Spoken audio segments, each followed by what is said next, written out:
E tiro ana a Craig Pauling I tana rohe o Te Pātaka o Rākaihautū.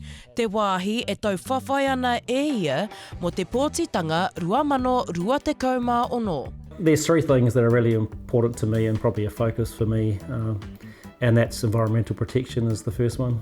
Second one is this whole local government space, and thirdly is Te Tiriti is pretty fundamental to who I am.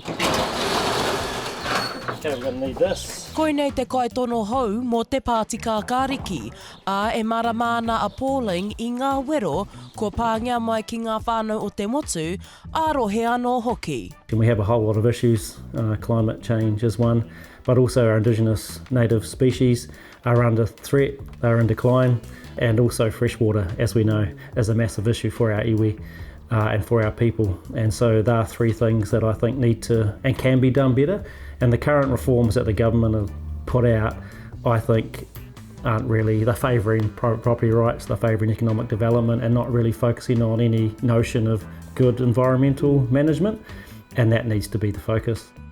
Aha kua ona whiakoranga ki te Kāwanatanga-ā-rohe, pēnei I tana tūranga o mua hei hea mana mo te kaunihera taiao o Waitaha I uia te urupounamu mo te tūru o te Taitonga. Heoi anō ko te Pātaka tōna kāinga, me tana aro ki te tutuki I ngā take ki reira.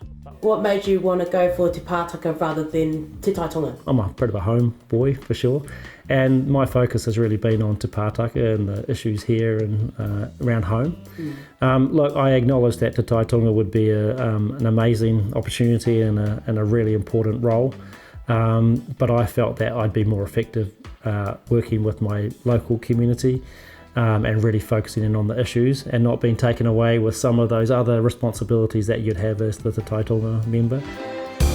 Ko Pauling te tahi mema o Te Pāti Kākāriki no te tau 2020.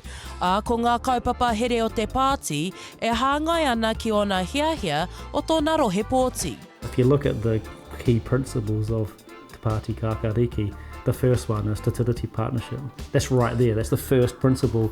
And then it goes into environmental protection, social justice, etc. So they are the things that are right there at front and centre for Te Pāti Kākāriki. Now, I don't know too many other parties other than Te Pāti Māori that would have Te Tiriti right up front and centre.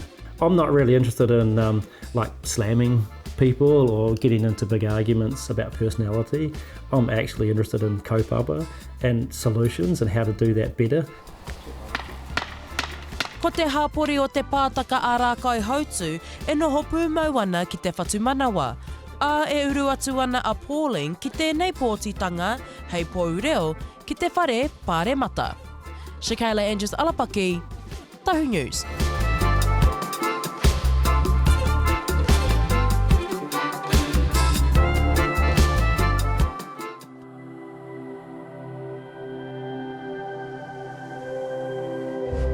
Ko te reo, te take.